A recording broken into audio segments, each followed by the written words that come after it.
This week in Imitation Nation, we have our first guest, Stefan von Schilcher from NovaVision. He's going to talk to us about a lifetime in brand protection, how it's really the family business, and what he's learned in the recent years about pallet security and new techniques for stealing and counterfeits. Coming up. Stefan, welcome to the Imitation Nation podcast.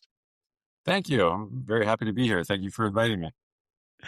You're welcome. Well, you are the first guest that we've ever had on, and we're going to find out how this works. No pressure. There's never another guest. You've got a hell of a record. Tell us about yourself. Tell us about where you are now, and then let's go back to how you got here. Yeah, sure. So I started off as a kid. My dad was president of the IACC back in the late 80s, early 90s. So I grew up with anti-counterfeiting. He'd always bring stuff home, and I'd see like holograms and all these different things. And he'd bring fakes and reals home and ask us which is which. And so it really fascinated me from when I was a child. I moved over to Germany, lived in Germany for 15 years in Munich, studied in London, business and management. And then my dad and I opened up a company together to work against counterfeiting. He was working at Giesecke and Devrient before, and they wanted to branch out from just doing bank cards and the euro. So that's how we formed our company. And we started off doing a lot of in the fashion industry, and we would do woven tags, and there would be a security tag in there. So usually 2 or 3, depending on the customer. And then I came back to the States 16 years ago and opened up shop. And then shortly after, about 2 years after, my dad passed away. So I took over and did it for another 6 years. And then sold the company to a partner in Germany and got into the RFID world. And then I worked with Deister for 3 years, building the US. Then went over to OPSEC Security and was there for quite some time. And from there, I went to Authentics and was doing the online brand protection. And from there, I went to Systech for a short stint, and now I'm at NovaVision. And NovaVision concentrates on tamper-evident tapes, holograms, and cargo seals.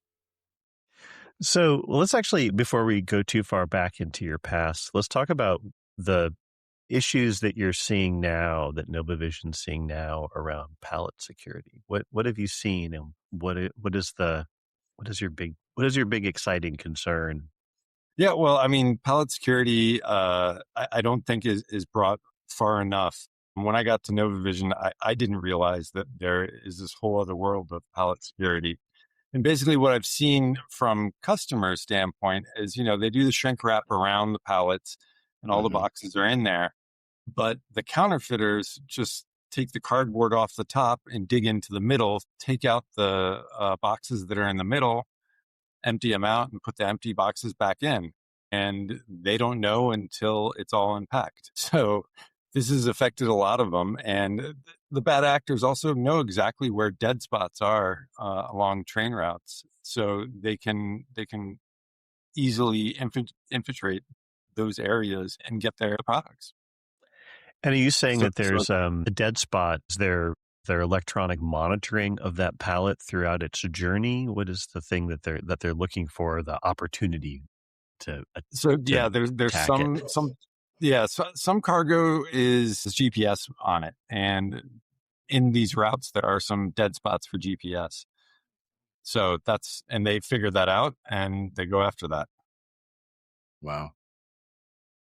So let's say you've got a pallet of really expensive medicine and it's got GPS tags on it. So you're waiting until there's a dead spot where the GPS tag cannot report in, and then you're going into the box, pulling out the ingredients, putting them in a Faraday bag of some sort, and then secreting them off. What is the thought process there? Yeah, that's basically it. No more, no less. I mean, what they do then afterwards with it is several different things, from diluting it and putting it into new medicines, into different medicines, or just finding old packaging and putting the actual medicine in there. but you don't know if it's expired. You don't know what's happened to it in the meantime, if it's been tampered with or anything like that. For me, this is one of these new kind of schemes that I hadn't been exposed to, which I find really, really fascinating. And I think there's two things with that. One of them is probably cargo theft, right? Which is what you're describing, which is go in, I steal some of the cargo, I never notice it's in there.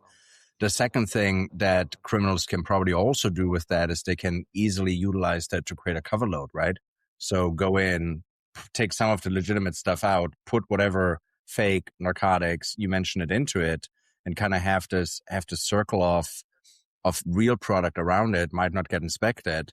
And so that makes the pallet extremely vulnerable. That's really, really interesting. And the same thing happens with waste. So pharmaceutical waste, if it's going out and not protected, it's easily tampered with, or easily things are stolen out of it. And then we don't know if, the medical waste was actually good stuff or bad stuff, or what could be in there. Do you remember, Shabir, when we saw this massive case where folks had gotten their hands on genuine bottles of medicines and started to have this massive scheme of counterfeit drugs that they got convicted for in the United States, of cancer drugs? And you and I were thinking about, like, how did they get all of these very genuine bottles, right?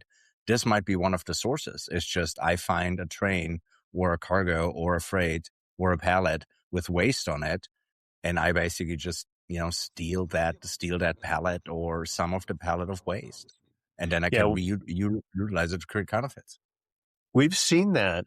We've seen HIV empty and full patient buyback schemes here in the States in the last 5 years. And then I actually remember during the pandemic, there were people reselling bottles of both the COVID vaccines online. I actually bought some of them off eBay. The irony being that the time it took me to buy the bottles off eBay so we could do a PSA to vaccinators to please securely dispose of your trash so it doesn't get used in counterfeit vaccine. That didn't take me long to buy the eBay bottles. What took me longer is when my board members insisted that I report it to HHS as a criminal tip. And the forms to actually do that took an easy half an hour for me to report that potential crime. I read they were doing that in Poland too, but instead of the COVID vaccine, they were putting Botox in there. And I was like, isn't that kind of the same price? Yeah, I guess it didn't occur to me until now that wrapping a pallet in plastic is only something you can do horizontally. That is difficult to do, I guess, vertically, because you're going to cover up the place where the forklift actually picks up the pallet, and so it's not secure. Right, but that's why they put the straps on, and typically they'll just do the two over, and that's it. Mm-hmm. And so this makes you just slide the strap off, right? Exactly, and slide it back on. I mean, that's why this top clip, right, like goes in the middle, and it's crinched in or clamped in, and you have 4 straps going down on the 4 sides. And then you can go take it a step further and then put some TE tape over that. And so then you can really see if it has been moved, or like you said, just slid right off, because that tape would say it's void or opened. So that's the NovaVision solution to the problem is tamper-evident tape, and then this additional device that goes on top. Right. So the device, the top clip itself, is the one security. To have it layered a little bit and to bring it a little bit further in the security would be putting the TE tape over those bands. So it's just another extra step to take to make sure. What would be fascinating is actually, I would have loved to have had you on a guest. Remember, Shabir, when we covered the story of the massive cargo fraud out in Long Beach? You would have liked that, Stefan. So it was a large organized cargo fraud where they took cargo containers that were flagged for secondary inspections. And as they're being flagged for secondary inspections, those transporters drove it to a completely different warehouse before it actually went to the secondary inspection spot. Those containers had counterfeit in them. They emptied them, refilled them up, and then delivered them to customs. And to do this, they faked, or they produced counterfeit and fake container locks, right? The ones that seal containers, and had done that rather successfully until customs figured out they're like, hey, these locks don't look right, started a huge investigation and took a massive counterfeit ring out that operated for over a year in Long Beach. And they had counterfeited the container locks. So would have loved to get your opinion on that, because I was like, wow, what does it take to counterfeit a lock like that? So I thought it was really interesting. A lot. It does take a lot. I mean, like anything in counterfeiting or anti-counterfeiting, there's no golden ticket. There's no one solution fits all. There's no, this is going to stop everything. And somebody will always figure out a way. I mean, if it's RFID, they take a knife to it and cut the antenna. If it's, a label like that, they'll take it off and see if they can mimic and put another label over it that looks very similar. So is that a technique that you've seen? That's actually the first I've heard of it. Are people carefully cutting RFID chip antennas in order to prevent detection?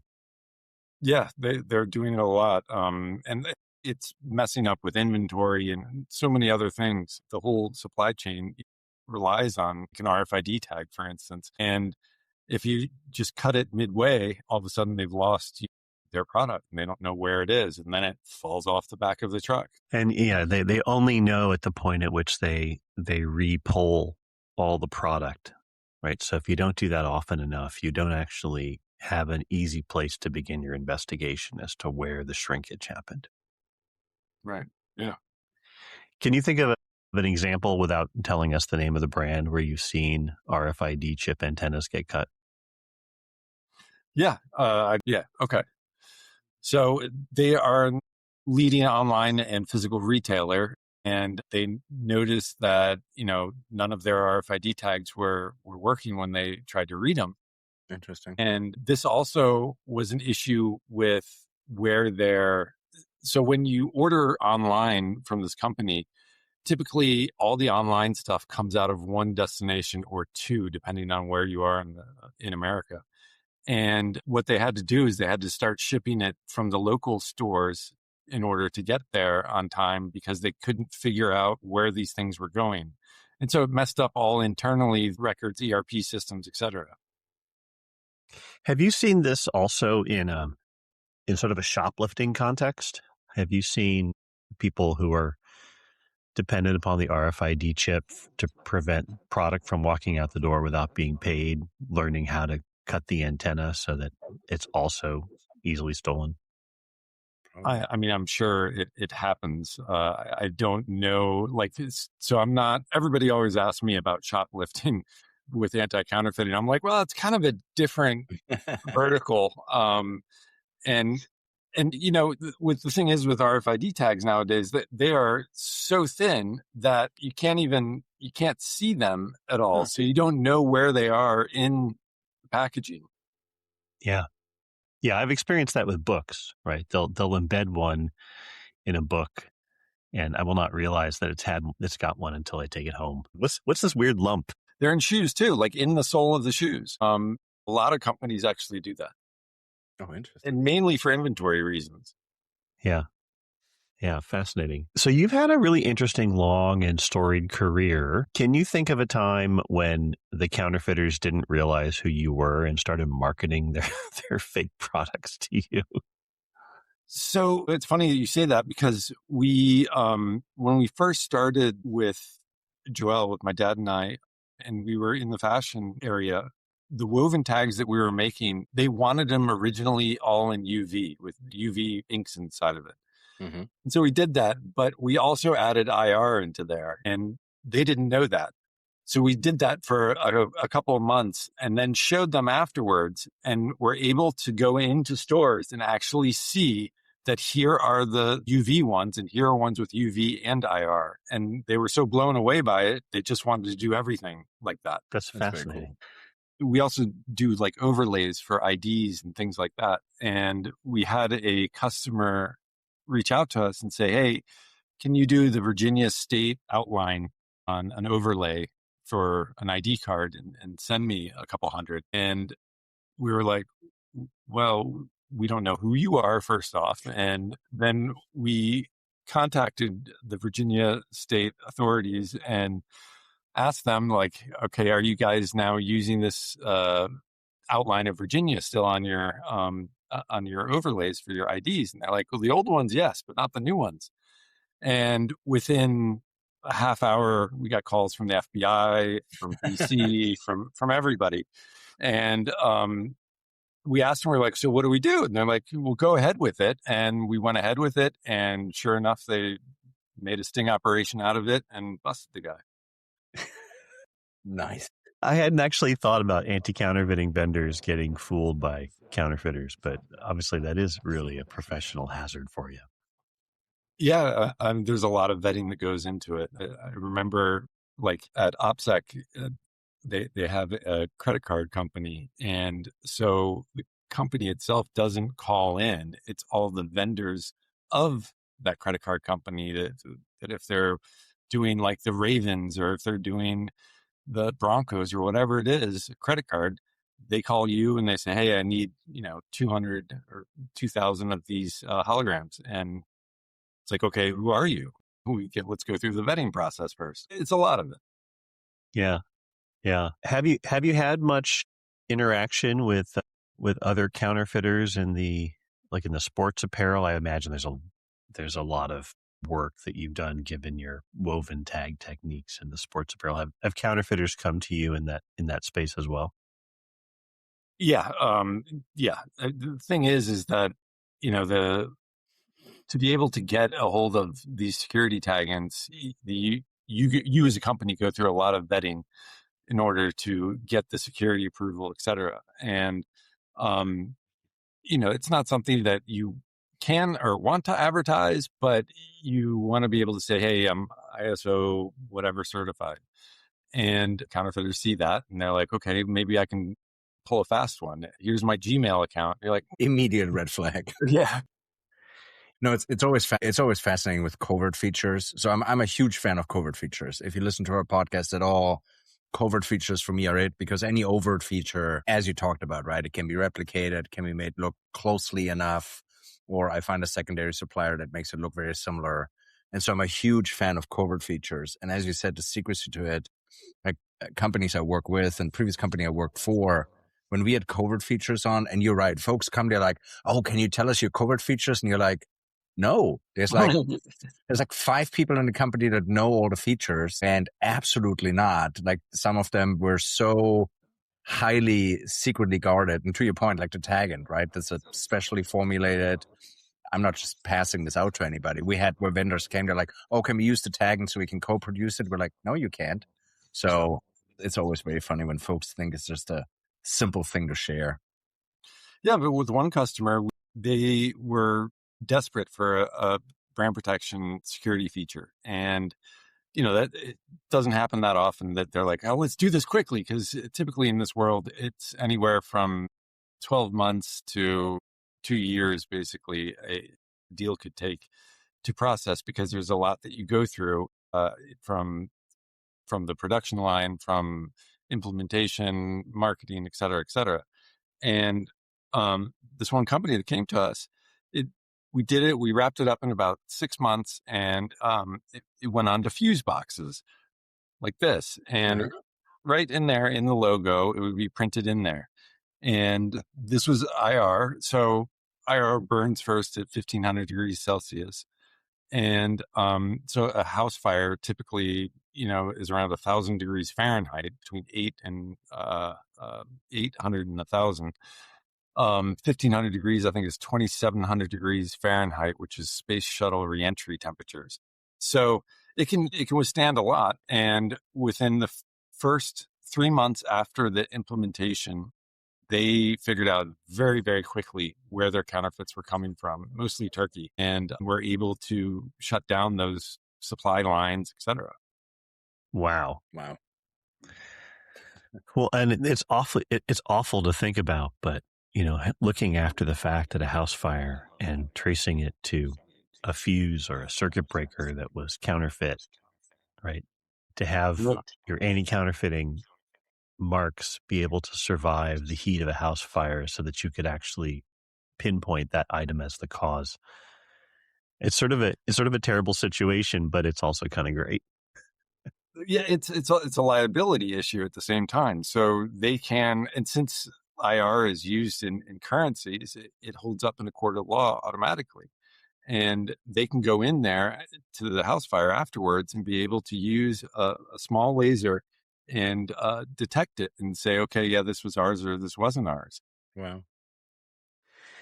Sven was particularly enamored with a story about the Canadian government revealing all of their secretive features on their currency in a previous press release a couple of months ago. When you go into this, do you have a conversation up front with a client where you say, okay, this is a covert security feature? Like, what exactly is the size of the cone of silence that's going to learn about it? Like, do you help them plan that? Because you can imagine there's people who need to know, and then there's people who want to know, and there's people who other people think they need to know, but they don't really. Like, how do you guide clients through that process? There's several ways. Like one of them with this fuse box company, we had to have a safe on site that only 2 people would have the key to, and it had to have a 2-key entrance at the same time. So both keys had, just like a lockbox at a bank, and that way they could get the IR powder that were individually wrapped in a certain amount to mix in with the ink. Because IR is extremely heavy and it sinks in ink. So you have to do it fresh all the time. So it's a little bit more labor intensive, but at the same time, you're only doing it once for every time you put in that ink. So it's not like a lot more work. It's just there's a tiny, like, add this powder to that ink and call it a day. But there's a lot of these different security procedures that you do find and go through. Obviously, people who work in products that have anti-counterfeiting features on them all worry about something that I first learned about in Chinese manufacturing, which is the gray shift, right? Like, you've got the whole production line set up. It's designed to affix the covert security features. And then everybody goes home for the day, and one or more corrupt employees stay and decide to run an extra production run with all of your security features, and then secrete the now covert security marked product out. Have you seen a lot of that? And I guess the safe with the 2 keys is sort of part of how you address the security of the manufacturing line. Yeah, like for instance, with the woven labels, we would have the company that's making the woven labels send us a roll. And usually this would be like at a 75 detox. And so the 75 detox is the width of the thread. And we would put it down to like a 73 and then coat it with a silicone wax sealant. And then it would come back to 75. And then we would send it back to the manufacturer of the label. And we would say, this goes in the A in the word. And that was the easiest way to do it, and they wouldn't know what was in there. But when you're approaching a customer, some customers want all the bells and whistles, and I advise them not to. As much as you want to sell that as a company to make more profits, you're going to lose that customer quickly, because counterfeiters are going to figure out all those different security layers eventually. So I've always found the best way is start with a couple, and then you can always add on later. And that way, when you're adding on later, you can also say, okay, this was from last year, or this was from 2 years ago. And you can always detect to see, which products you have, and are they really the newest, or are they old? So in your mind, when you're helping a client think long-term about covert security features, you're thinking of a life cycle where features may cycle in and out, and it allows you to never have one single technique that a counterfeiter can learn to thwart you, but to always be changing and to be able to use that to identify at a moment in time what was the right feature. Keep them dancing. It's funny that you just said that, because and I said, Shabir, when I looked over your kind of CV and where you came from, I'm like, I must have run into you at multiple conferences, like TechStem Forum, all of those kind of things. The companies you worked for, I'm guaranteed you and I have crossed paths. And I always find it interesting that, and your philosophy makes a lot of sense. And I always found it interesting that certain security providers, none of the companies you work for, they want to sell all of it, right? So when they want to give you, they're like, here's all the 50 features I can put in there. And the example I gave, and I wrote an article about it a long time ago, where like, it's like when you go car shopping, you don't need the car with everything in it. You don't need the massive Hummer with you don't need everything the car can possibly have if you're a soccer mom that just tries to go to the mall, right? You need a minivan. Figure out what you need and get the features you need. And then to your point, recycle them, change them so they adapt.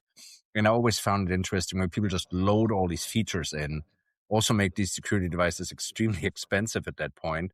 And you're like, why do it that way? Be small, be nimble, do one, keep adjusting. So I love your philosophy on that. Right. Yeah. And then all of a sudden they're like, why are we spending so much money on this? And what's the ROI? And you're like, well, I advise you not to do this, but. What do you think of the current? So this is one of the, we have two things that keep coming up when we cover the news and we talk about counterfeits. The first of which is my obsession with counterfeit U.S. postal stamps. It is unbelievable just how badly it seems that people are fleecing the U.S. Postal Service today for stamps. And I actually can't tell if there's any covert features on them at all. If they are, they're not working very well. And certainly we haven't been told as the public about any one feature. Have you noticed, been watching the postal stamp counterfeiting problem? I have not. I mean, it doesn't shock me at all. The part of it, their systems are very old, and they're not it's not a privately held company. It's a service. So for them, it's trying to get to that medicine to that person that lives all the way out in that dirt road in Wyoming. Yeah, I think I mailed Sven a handful of stamps and letters with different real and fake stamps on them. They all arrived, and someone had told Sven that, there were some security features that will be detected during in transit, but they appear to have not been telling the truth or were misinformed because everything arrived just fine. Yeah, so Shabir mailed them to me, and I'm like, oh, that's awesome. So I'm gonna get a letter with a controlled delivery by some, 3-letter federal agency that figured out that I'm part of some counterfeiting ring that's mailing stamps around. The funny side note actually was when I heard from some of my sources that there are security features, the counterfeit stamp actually arrived first at my house, which was very funny. Yeah. And yeah, if you right now go on Google, it's my secret obsession. Just type in cheap US forever stamps, and you will find stamps where an entire banderole of stamps is like $24, which means each stamp is like 24 cents. Stamps are 75 cents right now. They have never been 24 cents. So, and it's everywhere. I just put a UV light up to these stamps. I don't see anything. I know. Yeah, I don't think there's any security features. No. And I pulled my big microscope out and I looked for like some microprint I could find. Nothing. I didn't see anything on it. There's probably been this conversation amongst Postal Service, anti-counterfeiting team and security team about exactly what it's going to cost to add covert features to forever stamps. And I know they probably had the conversation about how it's just going to make the stamps more expensive, but they routinely raise the price of forever stamps to account for costs. I think they should bury a covert feature cost in the next increase of forever stamps. They're getting fleeced, right? People are just eating their lunch, and it's not as if the Postal Service can afford that. Right. I mean, the way it's all moving is, onto a blockchain, and it's the easiest way to track basically anything. So for the rolls of stamps that everybody buys, if the Postal Service were to come to you tomorrow and say, like, I have this roll of stamps. I'm pretty sure this is the real one. Actually, I think I put away and sealed away the counterfeit one. If the Postal Service came to you and said, Stefan, what do? We need to continue selling rolls of stamps. We can't make it more complicated because many people can't operate printers or anything else, and they have no idea what the blockchain is. How would you tell the Postal Service to secure a roll of stamps that's sold today? Multi-layered security features. I mean, all I can see from these stamps is basically the way that it's cut around the edges, and that might be what throws off or triggers the machine to say this is real or this is not real, that there's a certain spacing between those because they all kind of seem very, very equal. Yeah, I would just do multi-layered security approach. You'd start off with UV.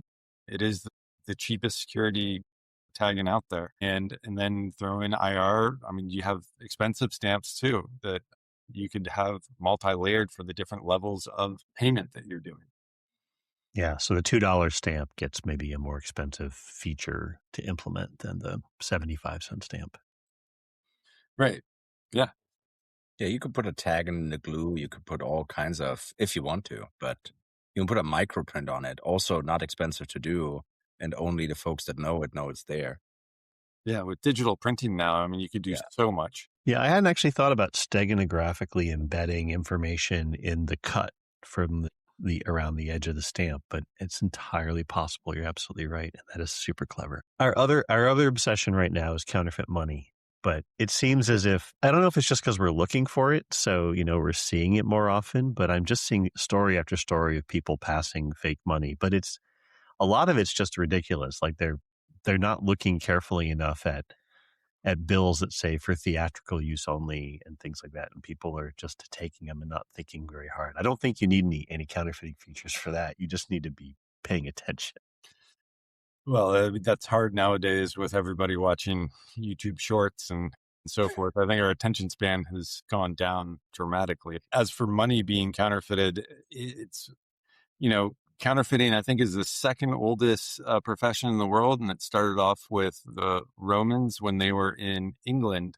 They wanted their Italian wine, but it was too far to ship it. So they would take the old Italian bottles and fill them up with French wine and then send them over. Yeah. And so they were doing it to themselves, basically. And that's kind of, money is still one of those things that everybody uses it and has it, but we've gone far too far over with using just credit cards, and those alone, the skimming machines that are on credit card machines. I mean, that's another thing that, for instance, NovaVision does is we put we do those little red tapes that go over the Sunoco's and so forth at the gas stations that say, hey, this has been checked. There's no skimmer on it. There's a red tape here. So to give you an idea, the consumer, that you feel safe and you can use your card. I think that the hardest part of this entire thing of counterfeiting is basically educating the public and getting the public to understand. Because if one person says, oh, hey, that is a really cool Louis Vuitton bag, I'd love one too. And they get it. Like, there was just a court case where the manufacturer won against Louis Vuitton, where he would take Louis Vuitton bags, cut them up, and make his own bags out of them, and then resell them. And this is considered art. So it's taking a material. It's not a design trademark. It is, it is art. He's made his own product out of something else. So it's recycled. It's going with this whole eco flow. And at the same time, Louis Vuitton got really, really upset. So they sued and he won. Interesting. It's funny when you say about communicating to the public. That was the story I was obsessed with the Canadians. So, and we can find the YouTube and send it to you, or you can look on a previous episode. The Canadian banknote company, when they rolled out their new bill, did a YouTube, and it wasn't a short, it's like a 15-minute thing, where they accept the covert features. They go through every feature that's on that bill, like in detail. Here's exactly where I hold it. That's where the print shows up. And just so in detail. And we brought it because then a couple of weeks later, there was this surge in Canadian counterfeit money. And you're like, well, you gave him a partial manual with the exception of the covert features. Right. The criminals now, hold on, let me take notes. I got it. Wait, I thought it was so funny. So that's always the fun. That's what I always find when we try to inform the public. What do you share with them so they could authenticate it without giving away the secret sauce where the criminals say, oh, cool, I just counterfeit that. So it's a really interesting balance always to find. I think Heinz did a great job with their bottles. The red on the bottle is supposed to match the red in the ketchup. So in restaurants, typically, you'll have a Heinz bottle there, but they'll fill it up with a different kind of ketchup and it'll be a different red. And so the label has to match the same red as the ketchup. I didn't know that. I have been in restaurants and watched the waitress refilling the ketchup bottle from like a Lasco container and thinking to myself, that was Heinz at one point, but it's not Heinz anymore. You know, the story about the person who cuts up the real bags and makes their own reminds me of one of the most famous currency artists of all time, JSG Boggs, who used to hand draw bills that looked just like, let's say, $100 US bill, and then attempt to pay for it, but tell the person in advance, this is a piece of art. I would like you to exchange it as if it was $100 bill, but it is not. And Boggs did get in trouble with the law in at least 3 countries that I know of, and probably more, because his art was continent spanning in his proliferation. My mom used to she was a fantastic artist. She would write everything calligraphy, and she would she would buy white t-shirts and she would draw the logos and everything on there because she didn't want to buy them because they were too expensive. And so my dad is sitting there going, why are you doing this? I work against this. It's like having a member of my family get involved in counterfeit medicine. Wait a second, repudiating my entire career. Well, tell me, what is the one technique that you've seen lately that just makes you go, that is some clever criminality that is going to have to be dealt with in the future? Well, that's a great question. I mean, anything from pharmaceutical, that AIDS drug, which you guys mentioned in the beginning, that whole story is fascinating, how they would buy back the empty bottles and then just rub them off, the expiration dates off, and put in a placebo or whatever it was in there. Sometimes it was Advil, I think. Yeah, I thought that was fascinating because this guy was really using the streets and worked the entire street and knew exactly what he was doing and how effective it was. That to me was impressive from the bad side, from the bad actor. But at the same time, it's like, this is how we're not being diligent enough with our products and our stuff. I mean, if we just have, a pill bottle laying around, people will just rip it off and put whatever they want. They can make their own sticker. It's just a sticker. Yeah, there's been a proposal that I've seen a number of folks make that because these bottles get bought back from folks who are on public assistance programs like Medicaid, I've seen a proposal to actually have Medicaid medicines put in different bottles, like a specific kind of bottle, so that the packaging itself is not resellable, because you would know that if it's this certain color red bottle, it's never to be resold. It's never to be, you're never to see it from a wholesaler. That move has not made a lot of headway yet, but I'm confident that the criminals would figure out how to make that color bottle. I feel like it's shifting more to injectables than pills. Like, so they're just trying to move, so you don't have these bottles and so forth. It's just an old syringe that you can, you inject it into, you put it into a cup or you put it into your mouth, and that's that. And you throw the syringe away. Yeah, it's interesting. At PSM, we follow the regulatory and legal restrictions on purchasing and selling pill presses quite a bit, right? Which, in the hands of the wrong person, a pill press is basically like a DVD burner. It's a counterfeit machine. And what people don't think about is that when you sell sterile injectables, they're sold in a vial that is capped by a vial capping machine. No one treats vial capping machines the same way as they treat pill presses, but they're absolutely critical in the process of making illegal sterile injectables, counterfeit sterile injectables. And so I think that is going to be, at some point, we're going to realize that is to be added to the list of machines that need to be controlled, but it's not there today. Well, if you can find it on eBay, then they figured out, what was it, 4 years ago, 4 years or 5, that they needed to stop selling the pill presses because that's where people were buying them. Yeah. So, it's a lot of these markets that are shaping up and things are getting better, I think, on their side. They've really invested money and they're working hard with brand owners, with brand protection companies to be able to, because it hurts them too. It deters the customers from wanting to reorder. It's a whole thing. I mean, I've purchased myself counterfeits, not knowing. Like, I remember in college when, didn't have two nickels to rub together, I went to the aisle that sold everything for £1 or below.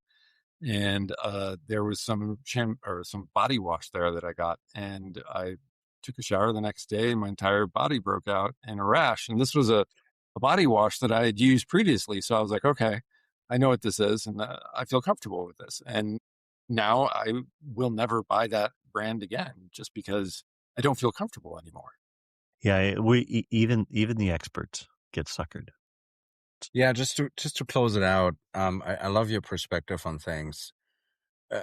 What Shabir and I like to do is to do predictions when we kind of see things moving. We're like, hey, we think that's going to be, a big illicit trade illicit trade trend in the future. So I'm going to ask you, when you kind of look at what you see, what's a illicit trade trend that you're seeing or predicting that brand owners and rights holders should get ready for, that they're currently potentially underestimating? I mean, like before, and I think this is always something that happens, is diversion. Mostly, I think diversion is one of the least talked about, but most just as detriment as counterfeiting, because you have expired things, you have things that might have something added to it, you just don't know. And everybody talks about AI and how that is affecting everything, and it is right now. But that will curve around again, I think, because we'll figure out some way of, putting a digital watermark on something that's online, to putting a better brand protection security feature to the product. But I think for reasons of supply chain, which I think the public doesn't really understand, and sometimes companies don't understand it themselves.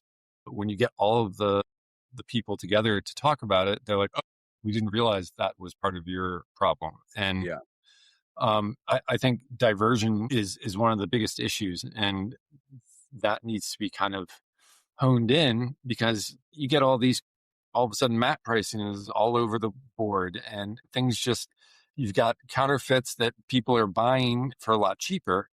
And the real ones are losing money on this, so they're raising the price to make their margins match again, and it falls apart. So yeah, diversion for me is one of the biggest. I know that we used to deal with a shampoo company that they would only sell to barbers. There are three different kinds of shampoos that they would just sell to barbers, and the barbers would get them, and then they'd sell them to Walgreens or CVS, and you'd see them in the store for $3-4 more than what they typically cost. Yeah, we've seen that in pharmaceuticals. Actually, we've seen lidocaine is one that we actually did a trace of. I had a pharmacist in West Virginia ask me why the lidocaine that he had to, which was in short supply, that he had to buy from a gray marketer, was so expensive, and where it came from. We used the Drug Supply Chain Security Act to trace it back to a small pharmacy in Texas that would never use the lidocaine or dispense it, because it's a sterile injectable, usually administered in a doctor's office or in a hospital. Whenever there was an allocation available from the prime wholesaler, they would buy it and immediately flip it to a gray marketer, which is how they were exacerbating the shortage, because they were part of the problem at that point. Well, the e-sutures company that got 6 months jail, and that was it. And they, this story, it's quite famous, of the Johnson & Johnson e-sutures, where they found it was over $1 million worth of fake sutures, in Turkey. But this company in Florida called e-sutures was selling them online and getting away with it. And it wasn't until a doctor noticed that something was wrong with it and put it off to the side and got another one, and sent it back to J&J, and they're like, yeah, this is counterfeit. And they went after e-sutures for selling them, and they got a slap on the wrist. And I think that, again, drug dealers are moving from dealing drugs to selling counterfeits, because it's the same profit margin. It's just you don't get as much of a sentence. Yeah. Shockingly, I think that story about e-sutures is partly due to the hard work of our friend Jeffrey Potter, who's an old friend of ours at Patterson-Belknap, and he's a counterfeit fighter extraordinaire. It's super fun to listen to him talk about publicly. But he was even behind The AIDS one, the AIDS medication, when he was presenting that, it was like watching a Hollywood movie in real time in a presentation. I was just captivated by it. Well, thank you, Stefan, for being on the podcast, and we hope to talk to you again soon. Tell us where people can find your company's various products and tamper-resistant tools. Yeah, sure. So we're on NovaVisionInc.com. You can see us online. The issue is that we have so many things on there. It's kind of hard to navigate through. It's its own world of, it's its own Amazon, basically. But if you need to talk to me, I'm more than happy to talk to anyone regarding any of our products. You can email me at svonschilcher@NovaVisionInc.com. And thank you very much, Rita and Sven, for having me on. It's been a lot of fun. No, it's been a pleasure. Thank you. The Imitation Nation podcast is a production of Cause Stories and is the sole owner. Podcast production by Anna Rowland, management by Sarah Ember Safdar, and theme music written by Jonathan Boyle.